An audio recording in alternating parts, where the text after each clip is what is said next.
الحمد للہ رب العالمین والصلاة والسلام علی سید المرسلین اما بعد الصلاة والسلام علیک یا رسول اللہ وعلی آلک واصحابک یا حبیب اللہ الصلاة والسلام علیک یا نبی اللہ وعلی آلک واصحابک یا نور اللہ۔ فرمان مصطفیٰ صلی اللہ تعالی علیہ وسلم، قیامت کے دن سب سے زیادہ میرے قریب وہ ہوگا دنیا میں سب سے زیادہ جو مجھ پر درود پاک پڑھتا ہوگا۔ صلو علی الحبیب صلی اللہ تعالی علی محمد صلی اللہ تعالی علیہ وسلم۔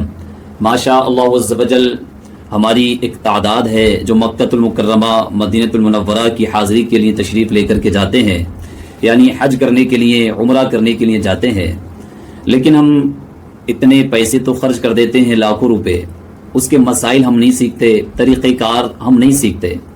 میں آپ سے عرض کروں گا کہ جب آپ حج کرنے کے لیے جائیں، عمرہ کرنے کے لیے جائیں، تو آپ اپنے علاقے کے سنی عالم صاحب کے پاس تشریف لے جائیے، سنی مفتی صاحب کے پاس تشریف لے جائیے اور ان کو بتائیے کہ ہم حج کرنے کے لیے جا رہے ہیں، عمرہ کرنے کے لیے جا رہے ہیں، حج اور عمرے کا کیا طریقہ کار ہوتا ہے، ہمیں احرام کہاں سے باندھنا ہوتا ہے، اور احرام میں کیا کیا باتیں حرام ہوتی ہیں، کیا کیا باتیں مکروہ ہیں، کیا کیا جائز ہیں، کیا ناجائز ہیں، طواف میں کیا کیا باتیں حرام ہیں، کیا مکروہ ہیں، یعنی پورا مکمل طریقہ کار آپ ان سے سیکھ لیں۔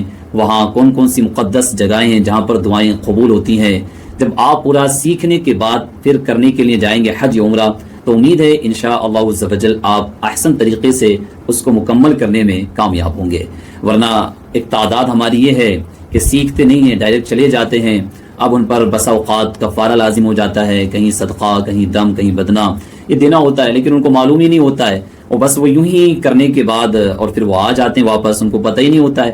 تو دیکھیے گا حج یا عمرہ ایک بہت بڑی یہ عبادت ہے اور بہت بڑے ثواب کا کام ہے، اور ہم کوئی بھی چیز جب تک آپ نہیں سیکھیں گے تو اس کو ہم اچھے طریقے سے کرنے میں کیسے کامیاب ہوں گے۔ اس لیے جب آپ کوئی بھی عبادت، کوئی بھی کام کریں تو پہلے اس کے بارے میں جان لیں، اس کے مسائل سیکھ لیں، اس کا طریقہ کار سیکھ لیں، اور جہاں آپ جا رہے ہیں حج عمرہ کرنے کے لیے ان مقدس مقامات کی آپ فضیلت، اہمیت سب جان لیں، وہاں کے آداب آپ سیکھ لیں، تاکہ آپ جائیں تو آپ کی ایک دلچسپی، خوش و خضوع بھی آپ کا بنا رہے، اور آپ کو تمام تر مسائل یاد ہوں، تو آپ حج اور عمرے کو مکمل کرنے میں اچھے طریقے سے کامیابی حاصل کر سکیں اور مکمل ثواب آپ کو مل سکے۔ اللہ عز و جل آپ سب کے حج اور عمرے کو قبول فرمائے۔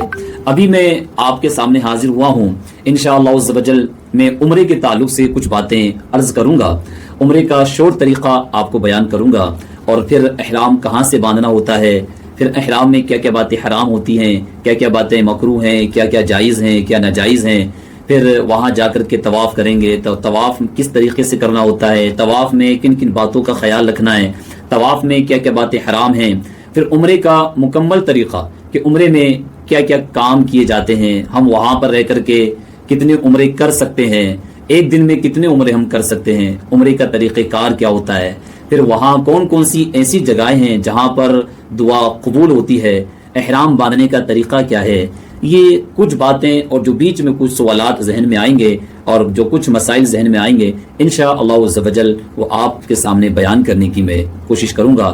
آپ اس پورے سیشن کو ضرور سنیے گا، ضرور دیکھیے گا، تاکہ آپ عمرہ کرنے جائیں تو ان تمام باتوں پر آپ عمل کریں تاکہ آپ کو مکمل ثواب ملے۔ آئیے، چونکہ عمرہ ایک بہت بڑی عبادت ہے، ثواب کا کام ہے، اور جو بھی ہم کام کریں نیک کام، اس میں ہماری اچھی اچھی نیتیں ہونی چاہیے، چونکہ حدیث مبارکہ ہے انما الاعمال بالنیات، بے شک اعمال کا دار و مدار نیتوں پر ہوتا ہے۔ دوسری حدیث مبارکہ میں آیا نیت المؤمن خیر من عملی، یعنی مسلمان کی نیت اس کے عمل سے بہتر ہے۔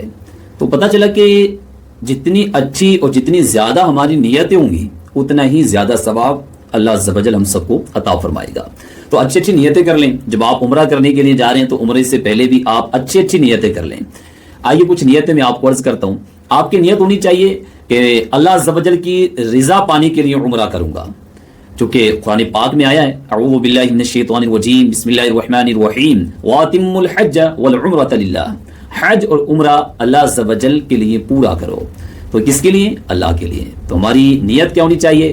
ریاکاری کی نہیں، کسی کو دکھانے کے لیے نہیں، دکھاوے کی نیت نہ ہو، بلکہ بس اللہ پاک کی رضا حاصل کرنے کے لیے عمرہ کروں گا۔ پھر یہ اگلی نیت کر لیں، آقا کریم صلی اللہ تعالیٰ علیہ وسلم کی پیروی میں عمرہ کروں گا۔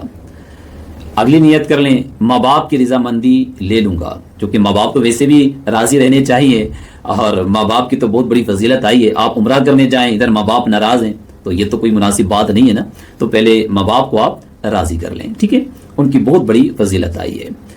آگے مال حلال سے عمرہ کروں گا، چونکہ آپ کو معلوم ہے مال حلال اگر نہیں ہے تو آپ نے سنا ہے کہ نہ اگر حرام مال سے کسی نے کیا تو نہ اس کا حج قبول ہوگا نہ اس کا عمرہ قبول ہوگا، تو اس لیے آپ نیت فرما لیں کہ جب بھی کروں گا عمرہ یا عمرہ کرنے جائیں گے تو کس سے؟ مال حلال سے انشاءاللہ عز و جل عمرہ کروں گا۔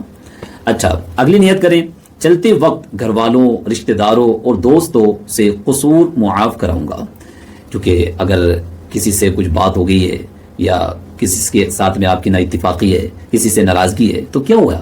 آپ ایک مقدس جگہ کے لیے جا رہے ہیں نا، زیارت کے لیے، آپ اپنے ان سے کہہ دیں مجھے معاف کر دیں، کچھ نہیں ہوتا ہے نا، تو آپ ان سے اپنے قصور معاف کرا لیں۔ جی ہاں، تو ان سے قصور معاف کراؤں گا، یہ نیت ہو آپ کی۔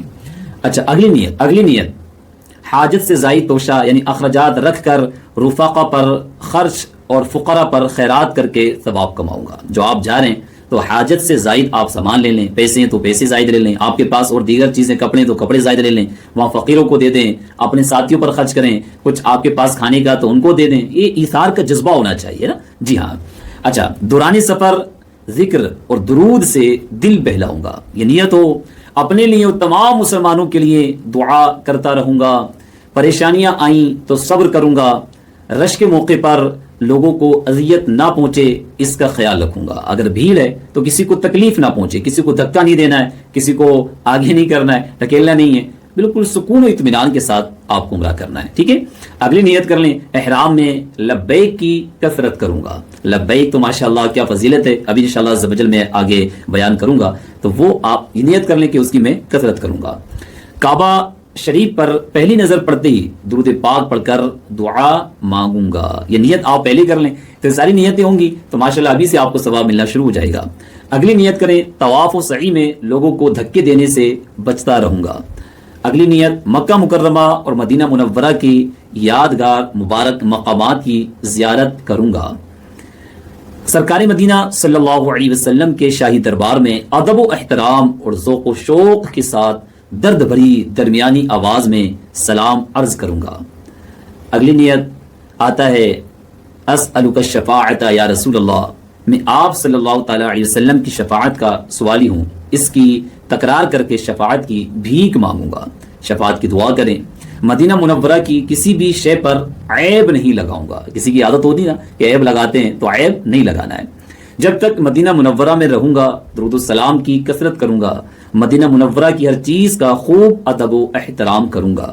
تو ماشاءاللہ یہ نیتیں میں نے آپ کو بیان کی ہیں، اس کے علاوہ اور بھی بہت ساری نیتیں ہو سکتی ہیں، اگر میں نیتوں پر ہی گفتگو کروں، وہ نیتیں ہی میں بیان کرتا رہوں تو کافی وقت لگ جائے گا، اس لیے میں نے مختصر نیتیں آپ کو بیان کر دی ہیں۔ اس کے علاوہ آپ کے ذہن میں جو اچھی نیتیں آ سکتی ہیں وہ آپ نیتیں کر لیں۔ اگر آپ نہیں کر سکتے تو آپ اپنے ساتھ بہت زبردست کتاب ہے رفیق الحرمین، یہ کتاب اپنے ساتھ لے لیں، یہ اردو میں بھی ہے، ہندی میں بھی ہے، انگلش میں بھی ہے، جس آپ کو لینگویج میں چاہیے آپ حاصل کر لیں، اس کو ساتھ میں لے لیں، اس میں دیکھ کر کے آپ نیتیں آپ پڑھ لیں، نیتیں کر لیں، ٹھیک ہے۔ تو انشاءاللہ عز و جل آپ کو جتنی زیادہ نیتیں کریں گے اتنا ہی آپ کو زیادہ ثواب ملے گا۔ اچھا، پہلے میں آپ کو عمرے کا مختصر طریقہ عرض کر دیتا ہوں۔ ہمارے بہت سارے اسلامی بھائی اسلامی بہنیں یوں سوچتے ہیں کہ عمرہ کیسے ہوتا ہے، کیا کیا کرنا ہوتا ہے، کیا طریقہ کار ہوتا ہے، تو ابھی میں انشاءاللہ عز و جل آپ کو وضاحت کے ساتھ میں بیان کروں گا اور کچھ مسائل عمرے کے تعلق سے طریقہ کار پورا میں آپ کو بتاؤں گا۔ شورٹ طریقہ میں آپ کو عرض کر دیتا ہوں۔ دیکھیے، جب آپ نیت کر لیتے ہیں، سارا سامان وغیرہ آپ رکھ لیتے ہیں تو سمپل ہے، آپ کو جانا ہے ایئرپورٹ اور احرام باندھ لینا ہے، نیت کر لینی ہے عمرے کی، اور اس کے بعد میں پھر جیسے آپ وہاں پہنچے، آپ کی فلائٹ اگر جدہ گئی ہے، آپ پھر مکہ المکرمہ جا رہے ہیں پہلے، چونکہ اکثر مکہ المکرمہ ہی جانا ہوتا ہے، پھر آپ وہاں گئے، سب سے پہلے آپ کو جا کر کے طواف کرنا ہوتا ہے۔ آپ نے طواف کیا، طواف سے فارغ ہونے کے بعد طواف میں 7 چکر لگانے ہوتے ہیں، اب 7 چکر لگا لیا، آپ نے طواف کر لیا، اب آپ مقام ابراہیم پر آنے کے بعد میں 2 رکعت آپ کو نماز پڑھنی ہے۔ اب آپ نے 2 رکعت نماز پڑھ لی، اس کے بعد میں آپ کو ملتزم پر جانا ہے اور وہاں پر آپ کو پکڑنا ہے، دعائیں مانگنی ہے، اس کو چومنا ہے، یہ ساری چیزیں کرنی ہے۔ اس کے بعد آپ کو زمزم یعنی جو کنواں ہے وہاں پر آنا ہے، پھر آپ کو پانی پینا ہے، اور اس کے بعد پھر آپ کو صفا اور مروہ کی طرف نکل جانا ہے۔ پھر صفا اور مروہ جو پہاڑی ہے وہاں پر آپ کو دوڑ لگانی ہے، وہاں پر بھی آپ کو 7 چکر لگانے، اور 7 چکر لگانے کے بعد میں پھر آپ کو آنا ہے اور مرد کو اپنے سر کے بال مڑوا دینے ہیں، اور اسلامی بہنوں کو تقصیر، مرد کو حلق کروانا یعنی سر کے بال مڑوانے ہوتے ہیں، اور اسلامی بہنوں کو تقصیر یعنی 1 پرو کے برابر ان کو بال کٹوانے ہوتے ہیں۔ یہ عمرے کا مختصر طریقہ میں نے آپ کو عرض کیا ہے۔ اب ایک ایک وضاحت کے ساتھ جب آپ سنیں گے تو انشاءاللہ عز و جل ساری باتیں کلیئر ہوتی چلی جائیں گی۔ یہ کام ہوتا ہے عمرے میں۔ اگر اس طریقے سے آپ ایک دن میں کئی عمرے کر سکتے ہیں، جی ہاں، اور چونکہ پھر آپ پھر دوبارہ سے جائیں مسجد عائشہ، چونکہ مسجد عائشہ قریب ہے تو وہاں جاتے ہیں، پھر دوسرے عمرے کا احرام باندھ کر کے آتے ہیں، اور پھر دوسرا عمرہ کر لیتے ہیں۔ یہی کرنا ہوتا ہے۔ وہ سارے تھک جاتے ہیں تو وہ آرام کر لیتے ہیں۔ تو سمپلی آپ مکہ المکرمہ میں جتنے دن رہیں تو اتنے عمرے آپ کر سکتے ہیں۔ ایک دن میں آپ 3 4 5 عمرے کر سکتے ہیں، جی ہاں، ایک دن میں۔ اب اسی طریقے سے آپ جتنے دن وہاں رہیں اتنے عمرے کر سکتے ہیں۔ آپ اپنے نام کا عمرہ کریں، آپ کے گھر سے کس کا انتقال ہو گیا ان کے نام سے عمرہ کریں، جی نبی کے نام کا عمرہ کریں، آپ کسی ولی کے نام کا عمرہ کریں، آپ عمرے کرتے رہیں، جی آپ کو بھی ثواب ملے گا، اور جن کے نام کا آپ کریں گے یا اپنے مرحومین کے نام سے کریں گے اللہ عز و جل ان کو بھی ثواب دے گا، آپ کو بھی ثواب دے گا۔ تو جب تک آپ مکہ المکرمہ میں رہیں گے تو آپ وہاں رہ کر کے خالی نہ رہیں، جب آپ کو وقت ملے آپ عمرہ کریں، تو آپ وہاں رہ کر کے کئی عمرے آپ کر سکتے ہیں۔ یہ آپ کے اوپر ہے کہ آپ کو کتنے عمرے کرنے ہیں۔ اللہ عز و جل آپ کے ہمارے عمرے کو قبول فرمائے۔ اب چونکہ ماشاءاللہ آپ عمرہ کرنے کے لیے جا رہے ہیں، آئیے عمرے کی کچھ فضیلت میں آپ کے سامنے بیان کرتا ہوں۔ اللہ پاک قرآن پاک میں ارشاد فرماتا ہے، اعوذ باللہ من الشیطان الرجیم، بسم اللہ الرحمن الرحیم، وَأَتِمُّوا الْحَجَّ وَالْعُمْرَةَ لِلَّهِ، حج اور عمرہ اللہ عز و جل کے لیے مکمل کرو۔ ماشاءاللہ حدیث مبارکہ میں آتا ہے، آقا کریم صلی اللہ تعالی علیہ وسلم نے ارشاد فرمایا، بخاری شریف کی حدیث مبارکہ ہے، آقا فرماتے ہیں رمضان شریف میں عمرہ کرنا میرے ساتھ حج کے برابر ہے۔ سبحان اللہ، کیا فرمایا نبی نے کہ رمضان میں عمرہ کرنا نبی کے ساتھ حج کرنے کے برابر ہے۔ تو ہو سکے تو ماشاءاللہ رمضان مبارک میں جائیے گا، جی ہاں۔ اچھا، دوسرے حدیث مبارکہ میں آیا ہے، عمرے سے عمرے تک ان گناہوں کا کفارہ ہے جو درمیان میں ہوئے، اور حج مبرور کا ثواب جنت ہی ہے۔ سبحان اللہ، آپ نے ایک عمرہ کیا، اب آپ کچھ سال کے بعد دوسرا عمرہ کریں گے تو آتا ہے کہ بیچ میں جو گناہ ہوئے اللہ عز و جل عمرے کی برکت سے ان گناہوں کو معاف فرما دیتا ہے۔ کیا ہی بات ہے، اگر اللہ عز و جل نے آپ کو نوازا ہے اور آپ کو دولت دی ہے تو آپ ضرور عمرے پر جائیے گا، نیت کر لیجئے گا، اور کم از کم عمرہ تو کر لیں۔ اگر حج فرض نہیں ہوا اور حج فرض ہوا تو پھر آپ حج کے لیے جائیں، جی ہاں۔ اچھا، اگلی حدیث مبارکہ میں آتا ہے، حضرت عبداللہ ابن مسعود رضی اللہ تعالی عنہ سے روایت ہے، آقا کریم صلی اللہ تعالی علیہ وسلم فرماتے ہیں، حج اور عمرہ محتاجی کو ایسے دور کرتے ہیں جیسے بھٹی لوہے، چاندی اور سونے کے میل کو دور کرتی ہے۔ سبحان اللہ، اور حج مبرور کا ثواب جنت ہی ہے۔ کیا شان ہے حج کرنے والوں کی، اور کیا شان ہے عمرہ کرنے والوں کی۔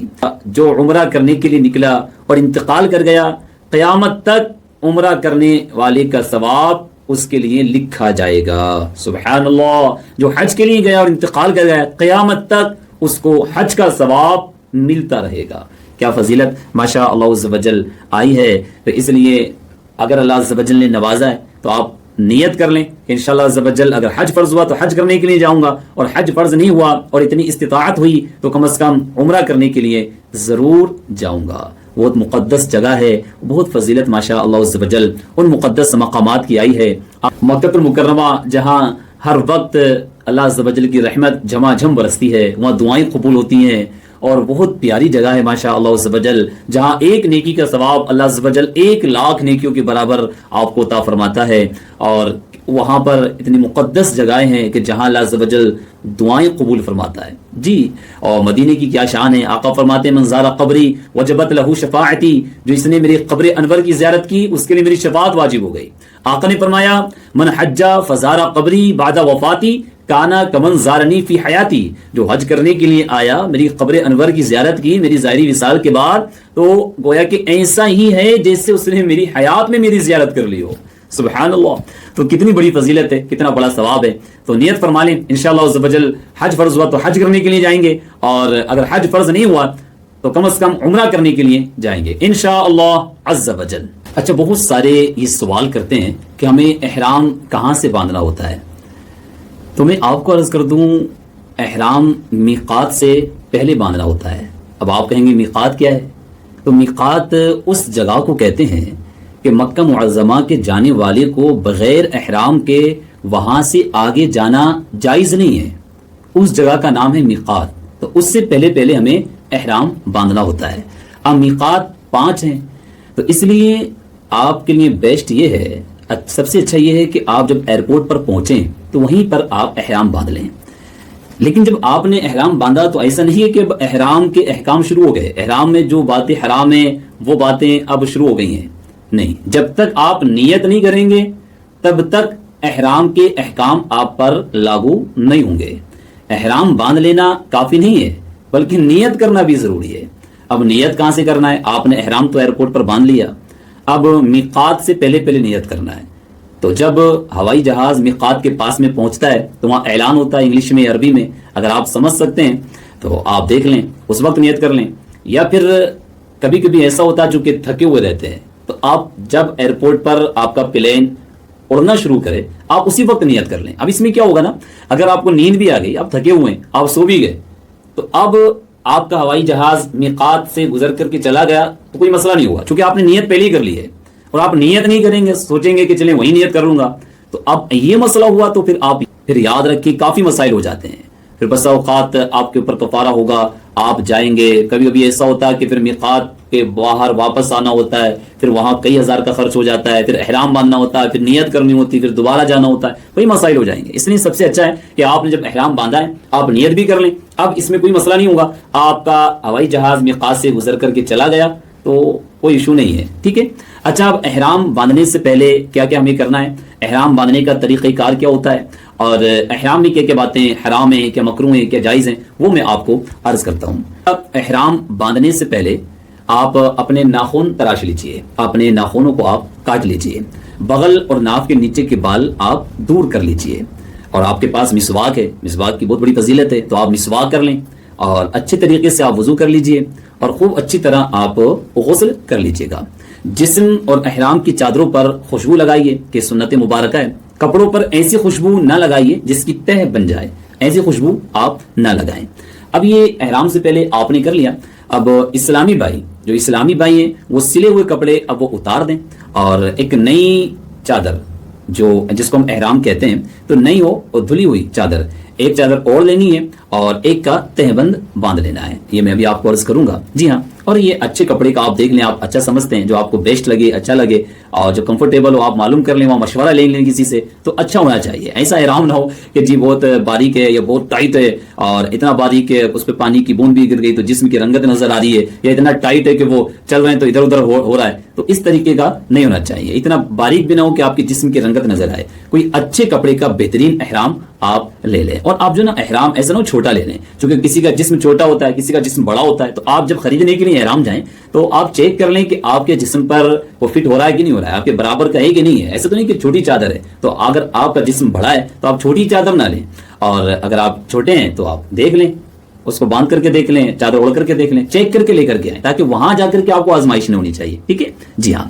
اچھا, اسلامی بہنوں کے لیے ایسے نہیں کہ الگ سے انہوں احرام کچھ کرنا ہے, نہیں. اسلامی بہنیں جو کپڑے پہنی ہوئی ہوتی ہیں تو وہی بس سلے ہوئے کپڑے پہنیں گی, اور اسلامی بہنیں دستانے موزے بھی پہن سکتی ہیں, اور وہ سر کو بھی ڈھانپیں گی, مگر اپنے چہرے پر چادر نہیں اوڑھ سکتی اسلامی بہنیں, اس کا وہ خیال رکھیں. اچھا, غیر مردوں سے چہرہ چھپانے کے لیے ان کو کیا کرنا چاہیے, تو اس کے لیے یہ کر لیں کہ ہاتھ یا پنکھا یا کوئی کتاب وغیرہ ضرورتاً وہ لے لیں اور اس سے وہ آڑ کر سکتی ہیں. ٹھیک ہے, جی ہاں.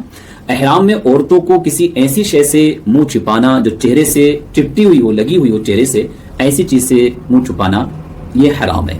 تو یہ فرق ہے اسلامی بھائی اور اسلامی بہنوں کے احرام میں. اچھا, ماشاءاللہ, اب آپ نے احرام باندھ لیا ہے. اگر مکروہ وقت نہ ہو تو 2 رکعت نفل بنیت احرام آپ سر ڈھانپ کر پڑھیں. بہتر یہ ہے کہ پہلی رکعت میں الحمد شریف کے بعد قل یا ایھا الکافرون, اور دوسری رکعت میں الحمد شریف کے بعد قل ھو اللہ احد یہ پڑھیں. یہ 2 رکعت پڑھیں اگر مکروہ وقت نہیں ہے. اب اسلامی بھائی اپنے سر کو ننگا کر دیں اور اسلامی بہنیں سر پر بدستور چادر اوڑے رہیں اور عمرے کی اس طرح نیت کریں، اللہم انی ارید العمرۃ فیسرها لی وتقبلها منی واعنی علیہا وبارک لی فیہا، اے اللہ میں عمرے کا ارادہ کرتی ہوں، میرے لیے اسے آسان اور میری طرف سے قبول فرما اور اس پر میری مدد فرما اور اسے میرے لیے بابرکت بنا۔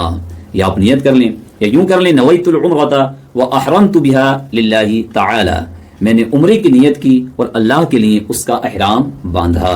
اب آپ نے نیت کر لی، اب آپ نیت کے بعد کم از کم ایک مرتبہ آپ کو لبیک کہنا لازمی ہے اور 3 بار کہنا افضل ہے۔ لبیک کیا؟ لبیک یہ لبیک اللہم لبیک لبیک لا شریک لک لبیک ان الحمد والنعمت لک والملک لا شریک لک، یہ پڑھنا ہے۔ اس کا مطلب ہے میں حاضر ہوں، اے اللہ میں حاضر ہوں، میں حاضر ہوں، تیرا کوئی شریک نہیں، میں حاضر ہوں، بے شک تمام خوبیاں اور نعمتیں تیرے لیے ہیں اور تیرا ہی ملک بھی اور تیرا کوئی شریک نہیں۔ تو آپ لبیک اچھے سے یاد فرما لیں، لبیک اللہم لبیک لبیک لا شریک لک لبیک ان الحمد والنعمت لک والملک لا شریک لک، یہ آپ یاد فرما لیں اور جب آپ ارادہ کریں تبھی سے اس کی کثرت کرنا شروع کر دیں اور اس کو زبانی آپ یاد کر لیں، ٹھیک ہے۔ لبیک کہنے کی بہت بڑی فضیلت آئی ہے، جب مسلمان لبیک کہتا ہے تو اس کے دائیں اور بائیں زمین کے آخری سرے تک جو بھی پتھر، درخت اور ڈھیلا ہے وہ سب لبیک کہتے ہیں، سبحان اللہ۔ اور حدیث پاک میں ہے جب لبیک کہنے والا لبیک کہتا ہے تو اسے خوشخبری دی جاتی ہے۔ عرض کی گئی یا رسول اللہ صلی اللہ علیہ وسلم کیا جنت کی خوشخبری دی جاتی ہے؟ آقا نے فرمایا ہاں، یعنی جنت کی خوشخبری دی جاتی ہے، سبحان اللہ۔ اچھا، لبیک کے بعد ایک سنت یہ بھی ہے، لبیک سے فارغ ہو گئے تو لبیک سے فارغ ہونے کے بعد دعا مانگنا سنت ہے، جیسا کہ حدیث مبارکہ میں آقا کریم صلی اللہ تعالی علیہ وسلم جب لبیک سے فارغ ہوتے تو اللہ سے اس کی خوشنودی اور جنت کا سوال کرتے اور جہنم سے پناہ مانگتے۔ جی ہاں، تو آپ بھی لبیک سے فارغ ہونے کے بعد آپ بھی جو دعا کر سکتے ہیں آپ دعا کر لیں، ٹھیک ہے۔ اچھا، لبیک کے تعلق سے کچھ باتیں عرض کرتا ہوں۔ اٹھتے بیٹھتے چلتے پھرتے وضو بے وضو ہر حال میں لبیک کہیے۔ اچھا، چڑھائی چڑھتے ڈلوان اترتے 2 قافلوں کے ملتے صبح شام پچھلی رات 5 نمازوں کے بعد غرض کے ہر حالت کے بدلنے پر لبیک کہیے۔ جب بھی لبیک شروع کریں کم از کم 3 بار کہیں۔ عمرہ کرنے والا جب کعبہ مشرفہ کا طواف شروع کرے اس وقت حجر اسود کا پہلا استلام کرتے ہی لبیک کہنا چھوڑ دے۔ جی ہاں، اسلامی بھائی بآواز بلند لبیک کہا کریں، مگر اتنی بھی بلند نہ کریں کہ خود کو یا کسی دوسرے کو تکلیف ہو۔ اسلامی بہنیں جب بھی لبیک کہیں دھیمی آواز میں لبیک کہیں۔ اچھا، احرام کے لیے نیت شرط ہے، میں نے آپ کو عرض کیا اگر بغیر نیت لبیک کہا احرام نہ ہوا۔ اسی طرح تنہا نیت بھی کافی نہیں ہے جب تک لبیک یا اس کے قائم مقام کوئی اور چیز نہ ہو۔ تو یہ کچھ باتیں میں نے آپ کو عرض کی ہیں۔ احرام کے لیے ایک بار زبان سے لبیک کہنا ضروری ہے، اگر اس کی جگہ سبحان اللہ یا الحمدللہ یا لا الہ الا اللہ یا کوئی اور اللہ کا ذکر کیا اور احرام کی نیت کی تو احرام ہو گیا، مگر جو لبیک والی سنت ہے وہ ادا نہیں ہوگی۔ سنت جو ہے وہ لبیک کہنا ہے۔ تو یہ کچھ باتیں میں نے ابھی احرام کے تعلق سے عرض کی ہیں۔ اب احرام کے اندر کیا کیا باتیں حرام ہوتی ہیں، کیا کیا باتیں مکروہ ہیں، وہ آئیے میں آپ کو عرض کرتا ہوں۔ اچھا، اب میں آپ کو وہ باتیں عرض کرتا ہوں جو احرام کی حالت میں حرام ہوتی ہے۔ نمبر 1، عورت سے صحبت کرنا، جمع کرنا، یہ احرام کی حالت میں حرام ہوتا ہے۔ اچھا، بوسہ لینا یا گلے لگانا یا چھونا یا عورت کی شرمگاہ پر نظر ڈالنا جبکہ یہ شہوت کے ساتھ ہوں تو یہ بھی کیا ہے، احرام کی حالت میں یہ حرام ہوتا ہے۔ اور عورتوں کے سامنے اس کا نام لینا یہ بھی احرام کی حالت میں حرام ہے۔ فحش گناہ ہمیشہ حرام تھے اور احرام کی حالت میں اب بھی سخت حرام ہے گناہ کرنا۔ کسی سے دنیاوی لڑائی جھگڑا کرنا احرام کی حالت میں حرام ہوتا ہے۔ اچھا، جنگل کا شکار، چونکہ اب تو ہوتا نہیں ہے لیکن پھر بھی بتانا تو ضروری ہے نا۔ جنگل کا شکار کرنا، اس کی طرف شکار کرنے والے کو اشارہ کرنا یا کسی طرح بتانا، بندوق یا بارود یا اس کے ذبح کرنے کو چھری دینا، اس کے انڈے توڑنا، پر اکھیڑنا، پاؤں یا بازو توڑنا، اس کا دودھ دونا، اس کا گوشت، انڈے پکانا، بھوننا، بیچنا، خریدنا، کھانا، یہ جنگل کے شکار کے سب کیا یہ حرام ہے۔ جی ہاں، اپنا یا دوسرے کا ناخن کترنا یا دوسرے سے اپنا کتروانا احرام کی حالت میں حرام ہے. سر سے پاؤں تک کہیں سے بھی کوئی بال کسی طرح جدا کرنا احرام کی حالت میں حرام ہے. منہ یا سر کسی کپڑے وغیرہ سے چھپانا احرام کی حالت میں یہ حرام ہے.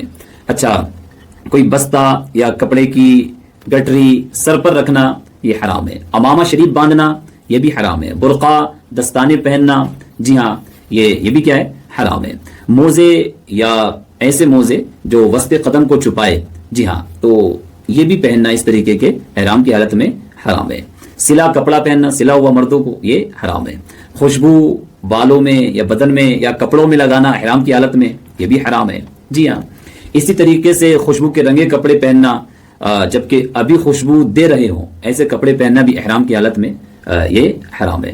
خالص خوشبو مشک، عنبر، زعفران، لونگ، الائچی، دار چینی، یہ سب ہیں وغیرہ، یہ سب کھانا چونکہ خوشبو کی چیز ہے، یہ سب کیا ہے؟ حرام ہے. اچھا، ایسی خوشبو کا آنچل میں باندھنا جس میں فی الحال مہک ہو، جیسے مشک، عنبر، زعفران، یہ بھی احرام کی حالت میں حرام ہے. جی، سر یا داڑھی کو کسی ختمی یا کسی خوشبودار یا ایسی چیز سے دھونا جس سے جوئیں مر جائیں احرام کی حالت میں حرام ہے. وسمہ یا مہندی کا خضاب لگانا یہ بھی حرام ہے. گوند وغیرہ سے بال جمانا احرام کی حالت میں حرام ہے. زیتون یا تل کا تیل اگرچہ بے خوشبو ہو بالوں یا بدن میں لگانا حرام ہے. کسی کا سر مونڈنا اگرچہ اس کا احرام نہ ہو یہ بھی احرام کی حالت میں کیا ہے؟ حرام ہے. جب جو مارنا، پھینکنا، کسی کو اس کے مارنے کا اشارہ کرنا، کپڑا اس کے مارنے کو دھونا، دھوپ میں ڈالنا، بالوں میں پارا وغیرہ اس کے مارنے کو لگانا، غرض جو کے ہلاک پر کسی طرح باعث ہونا یہ بھی احرام کی حالت میں حرام ہوتا ہے. تو یہ کچھ باتیں میں نے بیان کی آپ کو کہ جو احرام کی حالت میں حرام ہے. اب میں کچھ باتیں وہ آپ کو عرض کرتا ہوں جو حرام تو نہیں ہے لیکن وہ مکروہ ہے. ٹھیک ہے، جیسا کہ جسم کا میل چھڑانا یہ مکروہ ہے احرام کی حالت میں. بال یا جسم صابن وغیرہ سے دھونا یہ مکروہ ہے. کنگھی کرنا مکروہ ہے. اس طرح کھجانا کہ بال ٹوٹنے یا جو گرنے کا اندیشہ ہو یہ بھی مکروہ ہے. غلاف کعبہ کے اندر اس طرح داخل ہونا کہ غلاف شریف سر یا منہ کو لگے یہ بھی مکروہ ہے. ناک وغیرہ منہ کا کوئی بھی حصہ کپڑے سے چھپانا مکروہ ہے. تکیے پر منہ رکھ کر اوندھا لیٹنا مکروہ ہے. بے سلا کپڑا رفو یا پیوند لگا کر پہننا یہ بھی مکروہ ہے. بناؤ سنگار کرنا مکروہ ہے. چادر اوڑھ کر اس کے سروں میں گرہ لگا دینا یہ بھی مکروہ ہے. تہبند کے دونوں کناروں میں گرہ دینا یہ مکروہ ہے. رقم وغیرہ رکھنے کی نیت سے جیب والا بیلٹ باندھنے کی اجازت ہے، البتہ صرف تہبند کو کسنے کی نیت سے بیلٹ یا رسی باندھنا یہ مکروہ ہے. تو یہ میں نے کچھ باتیں بیان کی جو احرام کی حالت میں حرام ہیں اور کچھ باتیں وہ بیان کی جو مکروہ ہیں. ان باتوں کو آپ اچھے سے ذہن نشی فرما لیں، ان باتوں کا خیال رکھنا ہے، ان باتوں سے بچنا ہے. اس کے علاوہ جو کام ہے وہ جائز ہے، لیکن یہ کام جو میں نے بیان کیے جو حرام ہے وہ حرام ہے، اس کا گناہ ملے گا، اور جو مکروہ ہے شریعت نے اس کو ناپسند کیا ہے. تو ان سب سے ہمیں بچنا ہے تاکہ ہم جس عبادت کو کرنے کے لیے گئے ہم اس کو اچھے طریقے سے کر پائیں اور مکمل ثواب اللہ عز و جل ہم کو عطا فرمائے. اچھا ماشاءاللہ، اب چونکہ آپ طواف کریں گے تو طواف میں بھی کچھ باتیں حرام ہیں، کچھ باتیں مکروہ ہیں، کچھ باتیں جائز ہیں، وہ بھی میں آپ کو عرض کر دیتا ہوں. دیکھیے گا، طواف اگرچہ نفل ہو، کچھ بھی کوئی سے بھی طواف ہو، اس میں یہ 7 باتیں تقریباً حرام ہیں. نمبر 1، بے وضو طواف کرنا یہ حرام ہے. نمبر 2، بغیر مجبوری ڈولی میں یا کسی کے کندھوں پر طواف کرنا یہ بھی حرام ہے. بلا عذر بیٹھ کر سرکنا یا گھٹنوں پر چلنا طواف کرنے کے لیے یہ بھی حرام ہے. نمبر 4، کعبہ معظمہ کو سیدھے ہاتھ پر لے کر الٹا طواف کرنا یہ حرام ہے. سیدھا طواف کرنا ہے، الٹا نہیں کرنا ہے. نمبر 5، طواف میں حتیم کے اندر ہو کر گزرنا یہ بھی حرام ہے. نمبر 6، 7 پھیروں سے کم کرنا یہ بھی حرام ہے، چونکہ 7 مکمل کرنے ہیں. نمبر 7، جو عضو ستر عورت میں داخل ہے جس کو چھپانا ہوتا ہے اس کا چوتھائی حصہ کھلا ہونا طواف کی حالت میں یہ بھی حرام ہے. تو ان باتوں کا خیال رکھنا ہے کہ طواف میں یہ کام نہیں کرنے، طواف میں یہ باتیں حرام ہیں. اچھا، طواف میں کیا کیا مکروہ ہے وہ بھی میں آپ کو عرض کر دیتا ہوں. طواف میں فضول بات کرنا مکروہ ہے. ذکر و دعا وغیرہ بلند آواز سے کرنا یہ بھی مکروہ ہے. حمد و صلات کے سوا کوئی شعر پڑھنا طواف میں مکروہ ہے. ناپاک کپڑوں میں طواف کرنا مکروہ ہے. رمل ترک کر دینا، رمل کرتے نا پہلے 3 چکر میں، تو اس کو ترک کر دینا یہ بھی مکروہ ہے. استباع ترک کرنا، استباع میں نے آپ کو عرض کیا بوسے سنگ اسود ترک کرنا، ترک یعنی چھوڑنا ہے نا، رمل نہ کرنا، استباء نہ کرنا، اور حجر اسود جو ہے سنگ اسود تو اس کا بوسہ نہ لینا یہ بھی مکروہ ہے۔ طواف کے پھیروں میں زیادہ فاصلہ دینا، ضرورت ہو تو استنجا کے لیے جا سکتے ہیں، وضو کر کے باقی پورا کر لیجئے۔ ایک طواف کے بعد جب تک اس کی 2 رکعتیں نہ پڑھ لیں دوسرا طواف شروع کر دینا۔ ہاں اگر مکروہ وقت ہو تو حرج نہیں ہے۔ جی ہاں، طواف میں کچھ کھانا یہ بھی مکروہ ہے۔ پیشاب یا ریح وغیرہ کی شدت ہوتے ہوئے طواف کرنا یہ سب طواف کے مکروہ ہیں۔ ٹھیک، اچھا جب آپ سعی کریں، جب آپ صفا اور مروہ پر دوڑیں گے، سعی کریں گے تو سعی کے بھی کچھ مکروہ باتیں ہیں، سعی میں بھی کچھ مکروہ باتیں ہیں، جیسے کہ بغیر ضرورت اس کے پھیروں میں زیادہ فاصلہ دینا۔ ہاں قضاء حاجت یا تجدید وضو کے لیے جا سکتے ہیں، سعی میں وضو ضروری نہیں ہے، مستحب ہے۔ اچھا کچھ چیز خریدنا یا بیچنا، فضول کام کرنا، پریشان نظری، صفا پر نہ چڑھنا، مروہ پر نہ چڑھنا، بغیر مجبوری مرد کا نہ دوڑنا، طواف کے بعد بہت تاخیر سے سعی کرنا، ستر عورت نہ ہونا، یہ سب سعی میں یہ مکروہ باتیں ہیں۔ تو دیکھیے گا ان تمام باتوں کا آپ کو خیال رکھنا ہے، اور کچھ باتیں سعی کے تعلق سے میں آپ کو عرض کر دیتا ہوں۔ سعی میں پیدل چلنا واجب ہوتا ہے جبکہ عذر نہ ہو، بلا عذر سواری وغیرہ پر سعی کی تو دم واجب ہوگا۔ جی ہاں، سعی کے لیے طہارت شرط نہیں ہے، حیض و نفاس والی بھی سعی کر سکتی ہے۔ اچھا جسم و لباس پاک ہوں اور باوضو بھی ہوں تو مستحب ہے۔ جی ہاں، سعی شروع کرتے وقت پہلے صفا کی دعا پڑھیے پھر سعی کی نیت کیجیے گا۔ تو یہ کچھ باتیں آپ کو ذہن نشی رکھنی ہے، ان باتوں کا خیال رکھنا ہے تاکہ آپ اتنی مقدس عبادت کرنے کے لیے جا رہے ہیں اور پھر آپ مسائل نہ سیکھیں، باتوں کو نہ سیکھیں، ڈائریکٹلی آپ چلے جائیں، آپ کو پتہ ہی نہیں ہے اور آپ کر کے یوں ہی واپس آ جائیں، آپ کو ثواب ملے کہ نہ ملے، آپ کو پتہ ہی نہیں کیا ہوا کیا نہیں ہوا، تو پھر فائدہ کیا ہوگا، ہے کہ نہیں؟ تو جو بھی کام کریں، جو بھی عبادت کریں، اس کے تمام لوازمات، تمام مسائل، تمام چیزوں کو اچھے سے سیکھ لیں، جان لیں، پھر اس کو کریں تاکہ آپ اس کو اچھے سے کر بھی پائیں اور اللہ عز و جل آپ کو مکمل ثواب بھی عطا کرے۔ ٹھیک ہے، اللہ عز و جل آپ کے عمرے کو قبول فرمائے۔ میں نے آپ کو عرض کیا کہ آپ اچھی کوالٹی کا احرام لے لیں۔ جب آپ احرام لینے کے لیے جائیں تو اس بات کا بھی خیال رکھیں کہ وہ احرام آپ کے سائز کا ہے کہ نہیں۔ میں نے آپ کو بیان کیا تھا، تو پہلے آپ اپنا سائز بھی دیکھ لیں کہ آپ کے سائز کا ہے کہ نہیں ہے، پھر اس کی کوالٹی دیکھ لیں، اتنا باریک نہ ہو کہ آپ کا جسم نظر آئے، جسم کی رنگت نظر آئے، یا پانی کی 1-2 بوند اس پہ گرے تو جسم نظر آنے لگے، اتنا باریک بھی نہ ہو، اچھی کوالٹی کا آپ احرام لے لیں۔ اچھا بسا اوقات ایسا ہوتا ہے چونکہ ہمیں عادت نہیں ہوتی تہمت باندھ کر کے چلنے کی، احرام باندھ کر کے چلنے کی، ہم نے کبھی پریکٹس تو کی نہیں ہے، پہلی مرتبہ ہم جا رہے ہوتے ہیں، تو وہاں پر جب ہم فرسٹ مرتبہ باندھتے ہیں نا تو آزمائش ہوتی ہے، نیا نیا لگتا ہے اور یوں لگتا ہے کہ کیا ہم نے کر لیا ہے۔ تو پیارے پیارے محترم اسلامی بھائیو، آپ یاد رکھیے گا جب آپ حج کرنے کے لیے جا رہے ہیں، عمرہ کرنے کے لیے آپ جا رہے ہیں، تو آپ پہلے سے اس بات کی پریکٹس شروع کر دیں، اپنے گھر پر آپ احرام باندھ کر کے دیکھیں، اس کی پریکٹس کریں اور احرام باندھ کر کے چلنا شروع کر دیں آپ۔ جی ہاں، اور چونکہ آپ عمرہ کرنے جا رہے ہیں تو وہاں تو چلنا تو کمپلسری ہے، آپ کو طواف کرنا ہے اس میں چلنا ہے، صفا مروہ پر آپ کو دوڑ لگانی اس پہ چلنا ہے، زیارت کرنے کے لیے جانا وہاں پر چلنا ہے، تو جتنا آپ چل سکتے ہیں نا ابھی سے پہلے سے پریکٹس آپ شروع کر دیں تاکہ وہاں جا کر کے آپ کو آزمائش نہ ہو، اور وہاں جا کر کے نہیں کہ میں تھک گیا ہوں اور چلا نہیں جا رہا ہے، تو آپ گھر سے پریکٹس شروع کر دیں گے تو انشاءاللہ عز و جل آپ کو آزمائش بھی نہیں ہوگی اور آپ اچھے سے وہاں پر زیادہ سے زیادہ طواف کر سکیں گے، زیادہ سے زیادہ آپ صفا و مروہ کی سعی کر سکیں گے، زیادہ سے زیادہ آپ پیدل چل کر کے زیارتیں کر سکیں گے۔ ٹھیک ہے، تو آئیے گا میں احرام کو باندھنے کا طریقہ آپ کو عرض کرتا ہوں، چونکہ احرام باندھنے کے تو کئی طریقے ہیں، کوئی اپنے اپنے الگ الگ طریقے سے باندھتا ہے، کوئی بس یوں اس طریقے سے لیا اور لینے کے بعد میں اس طریقے سے کرنے کے بعد جیسے تہمت باندھتے ہیں، بہت سارے یوں باندھ لیتے ہیں، جی ہاں بہت سارے یوں لپیٹ لیتے ہیں، تو کئی طریقے ہیں، لیکن میں ایک بہت زبردست طریقہ جو علماء نے ہم کو بیان کیا ہے وہ طریقہ میں آپ کو عرض کرتا ہوں۔ حالانکہ اس طریقے کے علاوہ بھی آپ باندھ سکتے ہیں، لیکن اس میں بات یہ ہے کہ اگر آپ احرام اس طریقے سے لپیٹ لیں گے، اگر آپ اس طریقے سے آپ نے لپیٹ لیا، یہ باندھ لیا، اب آپ نے باندھ تو لیا لیکن اب آپ چلیں گے نا تو چلنے میں آپ کو آزمائش ہوگی، اب آپ کے جو قدم ہیں نا وہ زیادہ کھل نہیں پائیں گے، تو اس طریقے سے یہ آزمائش آتی باندھنے میں۔ ٹھیک ہے، اچھا اگر آپ اس طریقے سے احرام کو باندھتے ہیں کہ آپ نے احرام لیا اور یوں اس کو اس طریقے سے کیا اور کرنے کے بعد میں یہ والا ٹکا ادھر لیا اور اس کو یوں کرنے کے بعد اگر آپ اس طریقے سے احرام باندھتے ہیں، یہ باندھ لیا آپ نے احرام، ٹھیک ہے، تو اس میں یہ ہو سکتا ہے کہ جب آپ چلیں گے اور جب آپ چلیں گے تو یہ آپ کا اگر احرام کھلا جس طریقے سے ہم تہمت باندھتے ہیں تو یہ اگر آپ کا اڑا تو یوں آپ کا یہ سطر نظر آ سکتا ہے، اس لیے اس بات کا خیال رکھنا آپ کو کہ آپ چلیں تو بہتر یہ ہے کہ ایک طریقہ جو بیان کیا گیا ہے کہ آپ احرام کو اس طریقے سے پکڑیں اور اس کے دونوں کنارے اس کو آپ برابر کر لیں. یہ دیکھیے گا، یہ آپ نے برابر کر لیا، اس کو یوں پکڑیں اور اس طریقے سے آپ اس کو برابر کر لیں. ٹھیک ہے، یہ برابر ہو گیا. اب یہ ماشاءاللہ دیکھیے ہمارا کافی بڑا احرام ہے، سائز کا ہے. اور نیچے سے دیکھ لیں کہ نیچے زیادہ پاؤں نہ چھپنے چاہیے. ٹھیک ہے، ٹخنوں تک رہنا چاہیے. اس طریقے سے آپ نے کر لیا. اب سمپل ہے، آپ کو کیا کرنا ہے، اب آپ کو یہاں پر اپنے اس سائڈ میں یہاں پر ہاتھ رکھیں. دیکھیں یہاں پر ہاتھ رکھیں اور اس طریقے سے آپ ادھر لے آئیں، یہاں تک لے آئے. ٹھیک ہے، اور پھر اس کو یہاں پر اس طریقے سے ادھر کر لیں. اب اس طرح کر لیا. اب اس کو یہاں پر آپ موڑ دیں.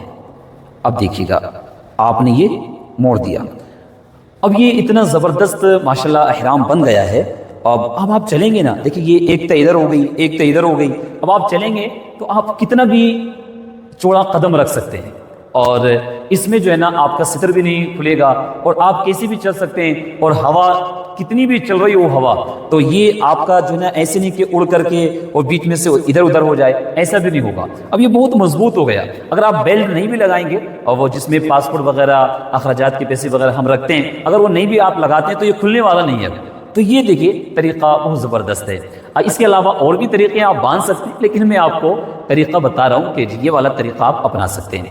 اب ایسے نہیں کہ اس میں بہت وہ لگتا ہے، میں دوبارہ سے آپ کو کر کے دکھا دیتا ہوں. جب آپ کو عادت پڑ جائے گی، میں نے کہا نا پریکٹس آپ شروع کر دیں.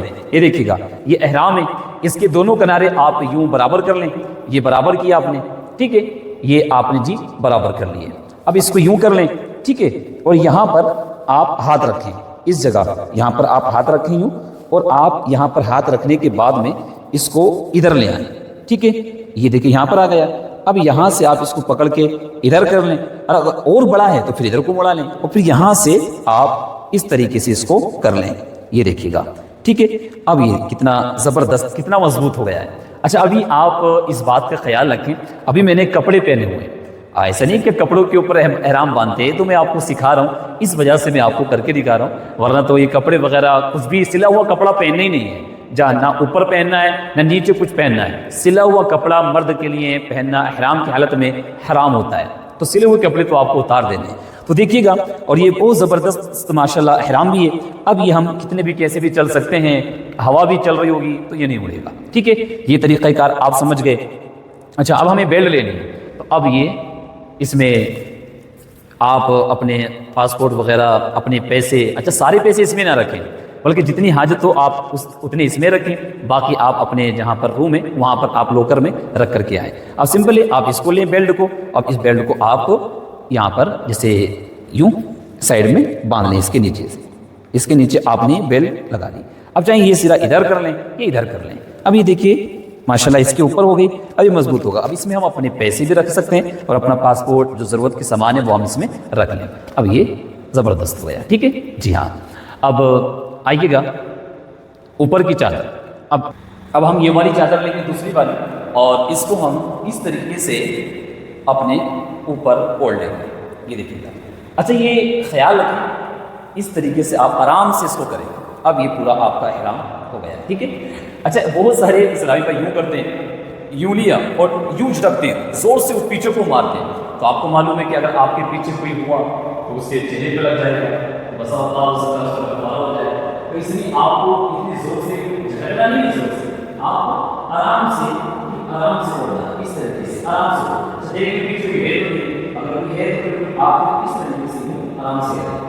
اور اگر کوئی نہیں زور سے آپ کر سکتے ہیں. اس بات کا آپ خیال رکھیں، پیچھے کسی کے نہیں لگنا چاہیے، کسی کے منہ میں نہیں لگنا چاہیے، کسی کو تکلیف نہیں ہونا چاہیے. جب طواف کریں گے اور طواف کی حالت میں جب استقبال کرنا ہوتا ہے تو اب اس میں یہ کنڈیشن میں کرنی ہوتی ہے کہ آپ کو اپنا یہ دہنا کندھا دھو دینا، اور یہ اس طریقے سے یہ سرا ادھر ہے اور یہ نیچے سے آپ لیں گے یوں، اور اس کو آپ اس طریقے سے کر دیں گے. یہ کہلاتا ہے استقبال. اچھا، یہ جو ہے نا صرف طواف کے لیے ہوتا ہے. یہ جو دہنا کاندھا کھولنا ہوتا ہے صرف طواف، اور اس طواف کے لیے ہوتا ہے جس طواف کے بعد ہم کو صحیح کرنا ہوتا ہے. جی، اب آپ نے جیسے طواف کے ساتوں چکر مکمل کیے، فوراً آپ اس کو کاندھے کو نہ اس طریقے سے آپ ٹھیک، اب آپ کو نماز پڑھنی ہے تو آپ ماشاءاللہ اس طریقے سے کر کے آپ نماز پڑھیں۔ اچھا بسا اوقات یہ ہوتا ہے کہ جب اسلامی بھائی نماز پڑھتے ہیں نا تو یوں کرتے ہیں تو یہ پورا کھل جاتا ہے، سینہ اور یہ سب کھل جاتا ہے، تو اس میں بہت پیارا طریقہ ہمارے علماء نے بیان کیا ہے کہ آپ تھوڑا سا ہاتھ باہر نکالیں، اور ہاتھ باہر نکالنے کے بعد پھر آپ آرام سے اس طریقے سے کریں، نیت باندھیں، تو اب دیکھیے گا یہ پورا نہیں اٹھے گا اس طریقے سے، اور آپ کا یہ سینہ نہیں کھلے گا، اور آپ نیت بھی آرام سے یہاں تک اٹھا کر کے باندھیں، ٹھیک ہے۔ تو اس طریقے سے ماشاءاللہ آپ یہ احرام باندھنے کا طریقہ آپ سمجھ گئے۔ احرام میں اب کیسے کیسے کیا کیا باتیں حرام ہوتی ہیں، کیا کیا باتیں مکروہ ہیں، کیا کیا باتیں جائز ہیں، کیا کیا ناجائز ہیں، وہ ساری باتیں میں نے آپ کو ماشاءاللہ عرض کر دی ہیں۔ اب ماشاءاللہ آپ نے احرام باندھ لیا ہے۔ اب احرام باندھنے کے بعد میں اگر مکروہ وقت نہ ہو تو 2 رکعت آپ نفل نماز احرام کی نیت سے پڑھ لیجیے، اور اس میں بہتر یہ ہے کہ الحمد شریف کے بعد پہلی رکعت میں قل یا ایھا الکافرون، اور دوسری رکعت میں الحمد شریف کے بعد قل ھو اللہ احد آپ یہ پڑھ لیں۔ اب ماشاءاللہ آپ نے احرام باندھنے کے بعد نفل پڑھ لیے، اب آپ کو عمرے کی نیت کر لینی ہے۔ عمرے کی نیت یوں کر لیں، اللہم انی ارید العمرۃ فیسرھا لی وتقبلھا منی واعنی علیھا وبارک لی فیھا۔ اے اللہ میں عمرے کا ارادہ کرتا ہوں، میرے لیے اسے آسان فرما، میری طرف سے قبول فرما، اور اس پر میری مدد فرما، اور اسے میرے لیے بابرکت فرما، آمین۔ یا یوں کر لیں، نویت العمرۃ واحرمت بھا للہ تعالی۔ اس کا ترجمہ یہ کہ میں نے عمرے کی نیت کی اور اللہ کے لیے اس کا احرام باندھا۔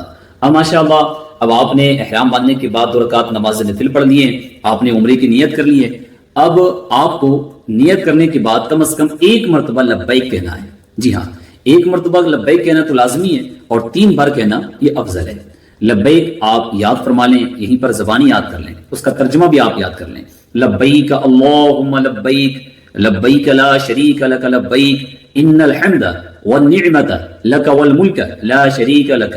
اس کو آپ اچھے سے یاد فرما لیں، پریکٹس فرما لیں، جس کا ترجمہ یہ میں حاضر ہوں، اے اللہ میں حاضر ہوں، میں حاضر ہوں، تیرا کوئی شریک نہیں، میں حاضر ہوں، بے شک تمام خوبیاں اور نعمتیں تیرے لیے ہیں۔ جی ہاں، لبیک کہنے کی بہت بڑی فضیلت میں نے آپ کو بیان کی تھی۔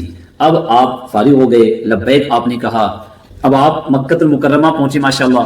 وہاں پر جانے کے بعد آپ کی جیسے پہلی نظر پڑے آپ دعا مانگے گا، چونکہ آتا ہے کہ کعبے پر جو پہلی نظر پڑتی ہے بندہ جو دعا مانگتا ہے اللہ عز و جل بندے کی دعا کو رد نہیں فرماتا بلکہ قبول فرما لیتا ہے، تو آپ ماشاءاللہ دعا مانگیے گا۔ جی وہاں پر اور بہت ساری دعائیں ہیں، بہتر یہ کہ آپ درود شریف پڑھیں، اس کے بعد دعا مانگیں کہ اللہ میں جو بھی نیک دعائیں مانگوں زندگی میں اس کو تو قبول فرمانا۔